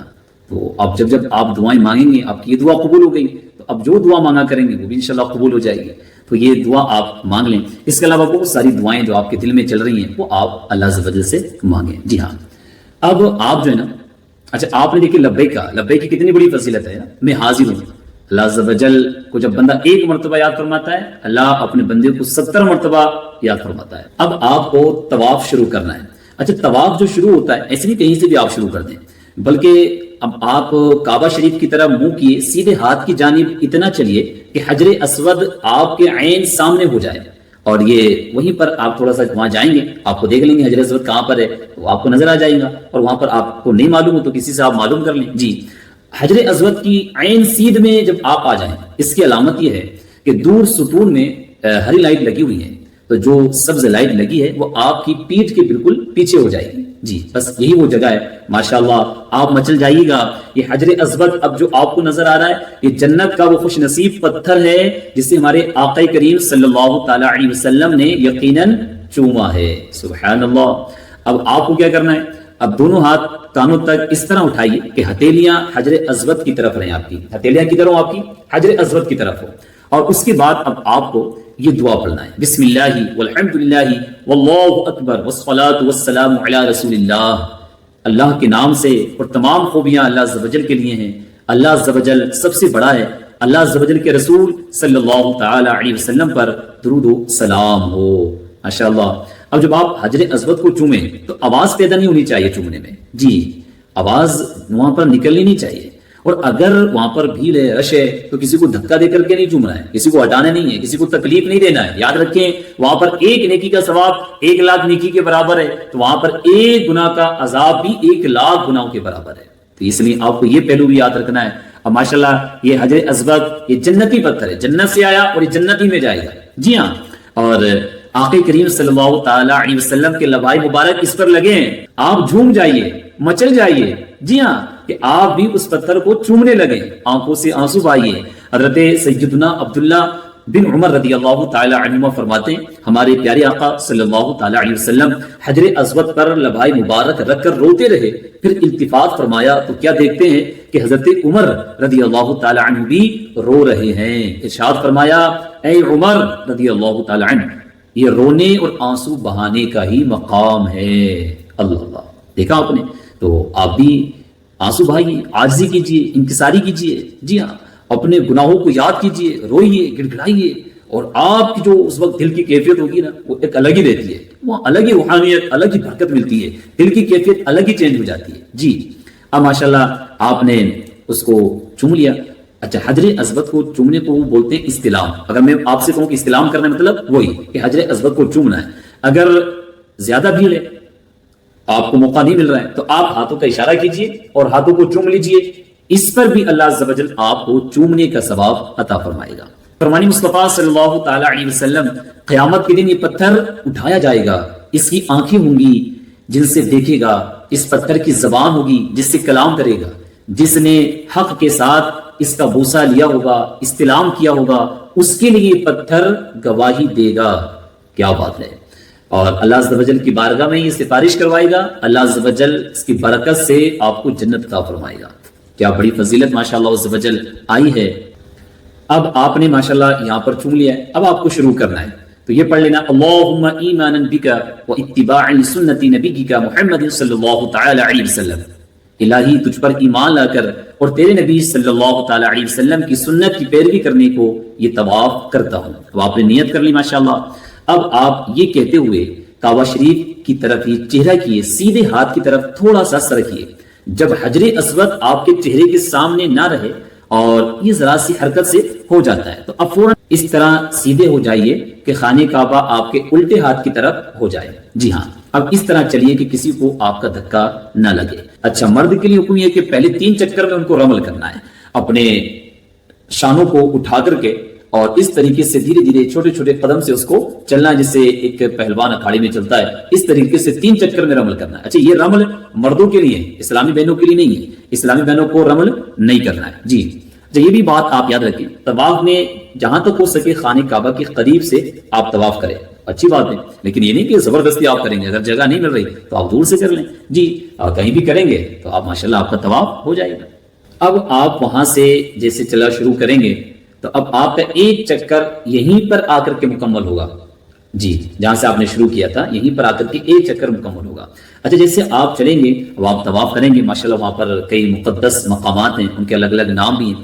اچھا، رکن یمانی اور رکن اسود کے بیچ میں جو دیوار ہے نا، اس کو دیوار کو مستجاب کہتے ہیں۔ ماشاءاللہ اس کی کیا فضیلت آئی ہے، یہاں پر دعا پر آمین کہنے کے لیے 70,000 فرشتے مقرر ہیں۔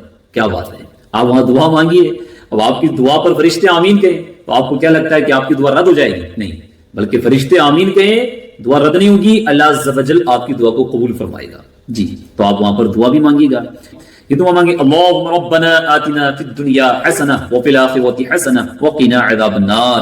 اے رب ہمارے، ہمیں دنیا میں بھلائی دے، ہمیں آخرت میں بھلائی دے، اور ہمیں عذاب دوزخ سے بچا۔ اپنے لیے بھی دعا کریں، سب کے لیے دعا کریں، اپنی دعا میں آپ سب کو شامل کر لیں۔ جی ہاں، آپ حجر اسود کے قریب آپ پہنچ جائیں گے تو یہاں آپ کا ایک چکر پورا ہوگا۔ لوگ یہاں ایک دوسرے کو دیکھا دیکھی دور ہی دور سے ہاتھ لہراتے ہوئے گزر جاتے ہیں، ایسا ہرگز نہیں کرنا، یہ سنت نہیں ہے۔ آپ بلکہ آپ پہلے کی طرح پھر آپ نے ہاتھوں کو اشارہ کریں دور ہیں، پھر چومیں، پھر آپ آگے چلیں۔ تو اس طریقے سے آپ کو 7 چکر میں آپ کو کرنا ہے۔ تو آپ کے طواف کے چکر 7 ہوں گے، 3 چکر میں آپ کو رمل کرنا مردوں کو، اور آپ کا جو استلام ہے، جو چومنا، وہ 8 مرتبہ ہو جائے گا۔ اب ماشاءاللہ آپ طواف سے فارغ ہو گئے، اور ہر طواف کے چکر کی الگ الگ دعا ہے۔ آپ کتاب ساتھ میں لے لیں، رفیق الحرمین، یہ کتاب ساتھ میں ہے، ماشاءاللہ اچھی بات ہے، اور اس میں سے دیکھ کر کے بھی آپ پڑھ سکتے ہیں، یا آپ پہلے سے پریکٹس کر لیں، یا اردو میں پڑھ لیں، یا آپ کو جو 2 یا آپ کو جو دعا یاد ہو آپ وہ والی دعا پڑھ دیں، ٹھیک ہے۔ اب آپ ماشاءاللہ طواف سے فارغ ہو گئے، طواف سے فارغ ہونے کے بعد میں اب آپ کو ماشاءاللہ مقام ابراہیم پر آنا ہے۔ مقام ابراہیم پر آنے کے بعد آپ کو پڑھنا ہے اعوذ باللہ من الشیطان الرجیم بسم اللہ الرحمن الرحیم واتخذوا من مقام ابراہیم مصلی، اور ابراہیم کے کھڑے ہونے کی جگہ کو نماز کا مقام بناؤ۔ آپ یہ پڑھیں، اب آپ مقام ابراہیم کے قریب جہاں جگہ ملے آپ وہاں پر نماز پڑھ لیں، وہیں پر پڑھ لیں۔ مسجد حرام میں آپ کو جہاں جگہ ملے مکروہ وقت نہ ہو آپ وہاں پر نماز پڑھ لیں، کیونکہ وہاں پر ایک رش ہوتا ہے، بھیڑ ہوتی ہے، لائن لگانی ہوتی ہے اور تو کافی وقت لگ جاتا ہے، کسی کو دھکا تو دینا نہیں ہے، اس لیے آپ جہاں جگہ ملے وہاں پڑھ لیں۔ اگر وہاں مل جائے تو وہ اچھی بات ہے، وہاں پر پڑھ لیں، ورنہ آپ کو جہاں بھی جگہ ملے آپ نماز پڑھ لیں، آپ کو وہ نماز کا ثواب مل جائے گا۔ اچھا، یہ جو نماز پڑھنی ہے 2 رکعت، اس میں آپ سورہ فاتحہ کے بعد قل یا ایھا الکافرون اور دوسری رکعت میں سورہ فاتحہ کے بعد قل هو اللہ احد پڑھیں۔ یہ نماز واجب ہے، پڑھنا ہے جی۔ اب کوئی مجبوری نہیں ہے تو طواف کے فوراً بعد پڑھنا یہ سنت ہے۔ اچھا، میں نے آپ کو عرض کیا تھا کہ نماز میں بھی بہت سارے اسلامی بھائی کاندھا کھلا رکھتے ہیں، اس کو جو ہے نا یوں ہی رکھتے ہیں، یہ کھلا رکھتے ہیں اور اس طریقے سے ہوتا ہے اور یوں نماز پڑھ لیتے ہیں۔ تو دیکھیے یہ کاندھا اب کھلا نہیں رکھنا نماز میں آپ کو کاندھا پورا اپنا ہی ڈھانپ لینا ہے، اس طریقے سے آپ کو پورا کر لینا ہے، ٹھیک ہے جی۔ کاندھا صرف طواف میں ہوتا ہے، وہ بھی اس طواف میں جس طواف کے بعد ہمیں سعی کرنی ہوتی ہے۔ اب آپ وہاں پر ماشاءاللہ نماز پڑھیں، دعا مانگیں۔ اچھا، مقام ابراہیم پر نماز پڑھنے کی بہت بڑی فضیلت بھی آئی ہے۔ آقا کریم صلی اللہ تعالی علیہ وسلم نے ارشاد فرمایا جو مقام ابراہیم کے پیچھے 2 رکعتیں پڑھے اس کے اگلے پچھلے گناہ بخش دیے جائیں گے، سبحان اللہ، اور قیامت کے دن امن والوں میں اٹھایا جائے گا۔ کیا بات ہے، ماشاءاللہ، بڑے خوش نصیب ہیں وہ کہ جو اس مقدس جگہ پر جاتے ہیں اور تمام مقدس مقامات کی زیارت کرتے ہیں، حج کرتے ہیں، عمرہ کرتے ہیں، ماشاءاللہ بڑے خوش نصیب ہیں جی۔ آپ اپنی قسمت پر ناز کریں کہ آپ وہاں ایسی مقدس جگہ کے لیے آپ جا رہے ہیں۔ اب ماشاءاللہ آپ نماز طواف پڑھنے کے بعد فارغ ہو گئے، اب آپ کو ملتزم پر جانا ہے۔ ملتزم یہ دیکھیے آپ کو تصویر میں جو نظر آ رہا ہے، یہ حجر اسود اور جو باب خانہ کعبہ ہے اس کے بیچ کی جو جگہ ہے یہ ملتزم کہلاتی ہے۔ آپ کو اس جگہ جانا ہے اور اگر رش نہ ہو تو اس کو ہاتھ لگانے اور اس کو چومنا ہے، کبھی پیٹ، کبھی دائیں رخسار، کبھی بائیں رخسار، وہ مقدس مقام ہے۔ وہاں پر جانے کے بعد آپ کو لگانا ہے، ہاتھ لگانے اور اپنے ہاتھ اس طریقے سے پھیلانے، آنسو بہانے، عاجزی انکساری کرنا ہے، گڑ گڑانا ہے اور وہاں پر آپ کو دعا مانگنی ہے۔ دعا یہ مانگ لیں یا واجدو یا ماجدو لا تزل عنی نعمتا انعمتها علی، اے قدرت والے، اے بزرگ، تو نے مجھے جو نعمت دی اس کو مجھ سے ختم نہ کر۔ تو آپ ملتزم پر جائیے گا۔ تو ایک بات آپ اہم یاد رکھیں، ملتزم کے پاس نماز طواف کے بعد آنا یہ اس طواف میں ہے جس کے بعد آپ کو سعی کرنا ہوتا ہے، اور جس کے بعد سعی نہ ہو، مثلا آپ نفلی طواف کر رہے ہیں، طواف الزیارہ کر رہے ہیں، اس میں نماز سے پہلے ملتزم سے لپٹیے، پھر مقام ابراہیم کے پاس جا کر 2 رکعت نماز ادا کیجیے۔ تو یہ ملتزم پر آپ کو اسی طواف کے بعد آنا جس طواف کے بعد آپ کو سعی کرنا، یہ مسئلہ بھی آپ ذہن نشی فرما لیں۔ اب ماشاءاللہ آپ نے طواف کر لیا ہے، 2 رکعت نماز پڑھ لیے، اب آپ نے ملتزم پر وہاں لپٹ کر کے دعا مانگ لیے، اب آپ کو آب زمزم پر آنا ہے، جو کنواں ہے وہاں پر آنا ہے اور اب آپ کو پانی پینا ہے، ماشاءاللہ۔ اچھا، یاد رکھیے کہ وہاں پر آپ کو جو ہے نا زیادہ ٹھنڈا پانی نہیں پینا ہے، کیونکہ ایسا نہ کہ آپ جاتے ہیں زیادہ ٹھنڈا پانی پیئیں گے تو مسئلہ ہو سکتا ہے، تو اس لیے وہاں پر لکھا رہتا ہے، اس پہ لکھا رہتا ہے یہ ٹھنڈا ہے، یہ نارمل ہے، تو آپ ہو سکے تو نارمل پانی پی لیں، ٹھنڈا بھی پی سکتے ہیں، آپ کی مرضی ہے، لیکن میں احتیاطاً یہ آپ کو عرض کر رہا ہوں۔ اور یہ آپ کو معلوم ہے قبلہ روح کھڑے ہو کر 3 سانسوں میں خوب پیٹ بھر کر کے آپ کو پانی پینا ہے، کیونکہ آقا کریم صلی اللہ تعالی علیہ وسلم کا فرمان عبرت نشان ہے، ہمارے اور منافقین کے درمیان فرق یہ ہے کہ وہ پیٹ بھر کر کے نہیں پیتے، اور ہر بار بسم اللہ الرحمن الرحیم سے شروع کیجئے اور پینے کے بعد الحمدللہ عز وجل کہیے، اور ہر بار کعبہ مشرفہ کی طرف نگاہ اٹھا کر دیکھ لیجئے، اور جو پانی بچے باقی پانی آپ کو ہاتھ پہ لینا ہے اور یوں اس طریقے سے آپ کو پورے جسم پر آپ کو ڈال لینا، منہ پر، سر پر، بدن پر، سب میں آپ کو مسا کر لینا، اس طریقے سے ہاتھوں کو، ٹھیک ہے جی ہاں، لیکن ایک قطرہ بھی زمین پر نہیں گرنے دینا ہے جی۔ اور پیتے وقت آپ دعا مانگیے، چونکہ یہاں پر بھی دعا قبول ہوتی ہے، ابھی میں بتاؤں گا کہ کہاں کہاں دعائیں قبول ہوتی ہیں ماشاءاللہ۔ یہ آپ ابھی کہاں پر ہیں؟ زمزم جو کنواں ہے اس کے پاس میں، اب آپ پانی پی رہے ہیں، کیا فضیلت آئی ہے؟ آقا نے فرمایا زمزم بابرکت ہے اور بھوکے کے لیے کھانا ہے اور مریض کے لیے شفا ہے، سبحان اللہ۔ زمزم جس مراد سے پیا جائے یہ اسی کے لیے، اب جس نیت سے پیئیں گے اللہ عز و جل آپ کی اس مراد، اس نیت کو پورا فرمائے گا، یہ زمزم کی برکت ہے۔ آپ شفا کی نیت سے پئیں انشاءاللہ آپ کو شفا مل جائے گی، اور بھی جو نیت کر لیں، جو ارادہ کر لیں، حدیث میں آیا ہے اور ماشاءاللہ حدیث کا فرمان تو غلط نہیں ہوگا نا آقا کا فرمان. تو اس میں جتنی زیادہ نیتیں کریں گے آپ اتنا ثواب بھی زیادہ ملے گا اور وہ مقصد اور وہ نیت انشاءاللہ عز و جل آپ کی پوری بھی ہوں گی. آپ زمزم پر یہ دعا پڑھیں اللہم انی اسألک علما نافعا ورزقا واسعا وشفاء من کل داء. اے اللہ میں تجھ سے علم نافع اور کشادہ رزق اور ہر بیماری سے صحت یابی کا سوال کرتا ہوں. اچھا یہ بھی فضیلت آئی ہے کہ آب زمزم دیکھنے سے نظر تیز ہوتی ہے اور گناہ دور ہوتے ہیں اور 3 چلو سر پر ڈالنے سے ذلت اور رسوائی سے حفاظت ہوتی ہے. سبحان اللہ. اب آپ دعا پڑھنے کے بعد میں مسجد سے نکلے, اب آپ پہنچی گا صفا و مروہ. اب آپ صفا سے ذکر و درود میں مشغول درمیانہ چال چلتے ہوئے مروہ کی طرف چلیے. جیسے ہی سبز لائٹ آئے تو مرد دوڑنا شروع کر دیں مہذب طریقے سے, نہ کہ الٹا سیدھا یوں دوڑیں, ایک طریقے کے ساتھ دوڑنا ہے نا. ہاں, اور سواری تیز کر دیں. ہاں اگر بھیڑ زیادہ ہو تو تھوڑا رک جائیے, جبکہ بھیڑ کم ہونے کی امید ہو. دوڑنے میں یہ یاد رکھیے کہ خود کو یا کسی دوسرے کو تکلیف نہ ہو. یہاں دوڑنا کیا ہے, سنت ہے, جبکہ کسی مسلمان کو تکلیف دینا حرام ہے. لیکن اسلامی بہنوں کو نہیں دوڑنا ہے, اسلامی بہنوں کو خیال رکھنا, ان کو نہیں دوڑنا ہے, ان کو مرد حضرات کو دوڑنا ہے. اب آپ صفا سے دعا کرنے کے بعد اب آپ صفا سے مروہ کی طرف اب آپ کو چلنا ہے, اور وہاں پر جو سبز لائٹ آتی ہے تو وہاں مرد حضرات کو دوڑنا ہے اور اسلامی بہنوں کو نہیں دوڑنا ہے. صفا سے شروع کرنا ہے اور آپ کا 7واں چکر مروہ پر مکمل ہوگا. ماشاءاللہ یہ سعی مکمل ہو گئی, لیکن البتہ یاد رکھیں دوران سعی کسی کو تکلیف نہیں دینا ہے, کسی کو تکلیف دینا حرام ہے اور یہاں پر دوڑنا یہ سنت ہے. تو اس بات کا آپ کو خیال رکھنا ہے. اب ماشاءاللہ آپ کی سعی مکمل ہو گئی, اب آپ کو آ جانا ہے. مرد حضرات کو حلق یعنی اپنا سر مڑا دینا ہے اور اسلامی بہنوں کو تقصیر یعنی اپنے سر کے 1 پرو کے برابر بالوں کو کٹوا دینا ہے. ماشاءاللہ آپ کا عمرہ مکمل ہو گیا ہے. یہاں پر تو ویسے ماشاءاللہ ہر وقت انوار و تجلیات کی چھما چھم برسات برس رہی ہے. جی ہاں, لیکن کچھ مقدس مقامات کے جہاں پر دعائیں قبول ہوتی ہیں وہ میں آپ کے سامنے ذکر کرتا ہوں. ایک رسالہ احسن الدعاء لآداب الدعاء, اس میں کچھ مقامات کا تذکرہ کیا گیا, میں آپ کے سامنے ذکر کرتا ہوں تاکہ آپ وہاں پر مزید دل جمعی کے ساتھ خشوع و خضوع کے ساتھ آپ دعا مانگیں, دعا میں آپ مشغول ہوں. جی ہاں, دیکھیے گا مطاف نمبر 1, مطاف میں جو دعا مانگی جاتی ہے وہ بھی قبول ہوتی ہے. نمبر 2 ملتزم کے پاس جو دعا مانگی جاتی ہے وہ بھی قبول ہوتی ہے. نمبر 3 مستجار وہاں پر جو دعا مانگی جاتی ہے وہ بھی قبول ہوتی ہے. بیت اللہ کے اندر جو دعا مانگی جاتی ہے قبول ہوتی ہے. مزاب رحمت کے نیچے جو دعا مانگیں گے قبول ہوگی. حتیم حجر اسود کے پاس رکن یمانی خصوصاً جب دوران طواف وہاں سے گزر ہو تو دعا مانگیں. نمبر 9 مقام ابراہیم کے پیچھے دعا قبول ہوتی ہے. نمبر 10 زمزم کے کنویں کے قریب دعا قبول ہوتی ہے. نمبر 11 صفا پر دعا قبول ہوتی ہے. نمبر 12 مروہ پر, اور نمبر 13 مسعی جو دوڑنے کی جگہ ہے خصوصاً سبز میروں کے درمیان وہاں دعا قبول ہوتی ہے.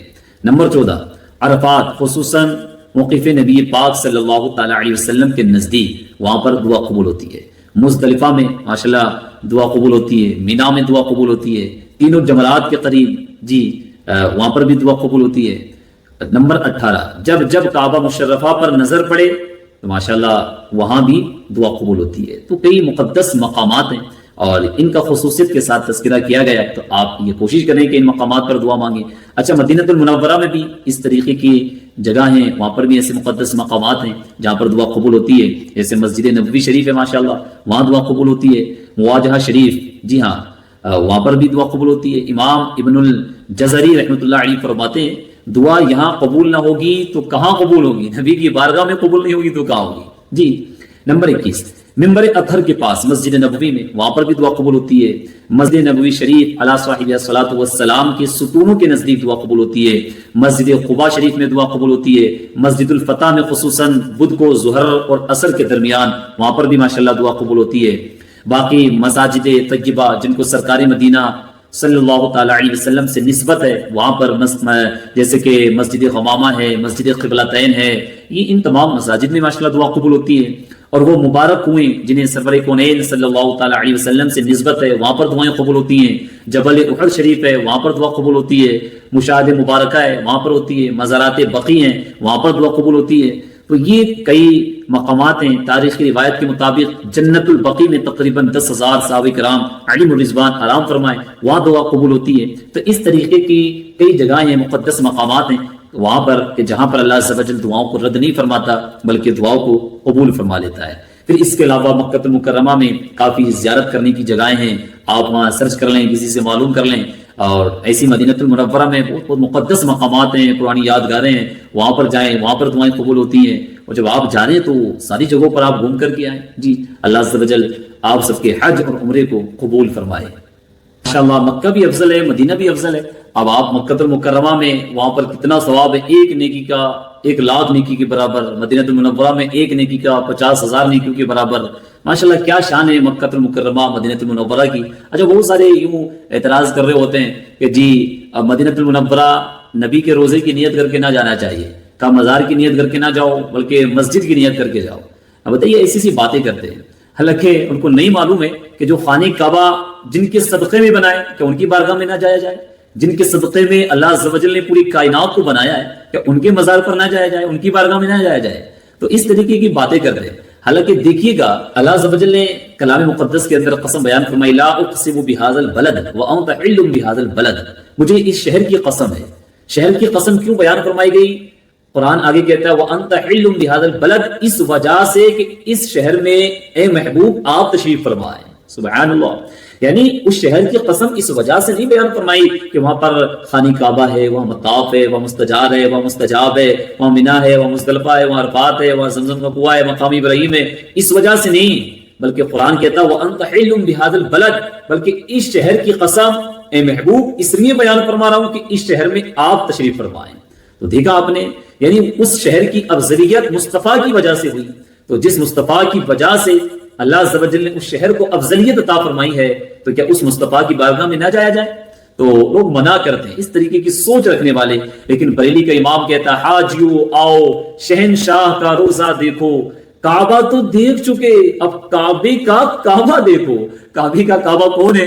کعبے کا کعبہ وہ ہے جن کے صدقے میں اللہ نے کعبے کو کعبہ بنایا ہے، اور وہ کون ہے؟ آقا کریم محمد مصطفیٰ صلی اللہ تعالی علیہ وسلم کی ذات مبارکہ ہے۔ تو ماشاءاللہ مکہ بھی افضل والا ہے، مدینہ المنورہ بھی افضل والا ہے، مکہ بھی شان والا ہے، مدینہ بھی شان والا ہے، مکہ بھی عظمت والا ہے، مدینہ بھی عظمت والا ہے۔ مکی کا بھی ادب و احترام ہم کو کرنا ہے، اور مدینہ المنورہ کا بھی ادب و احترام ہم کو کرنا ہے۔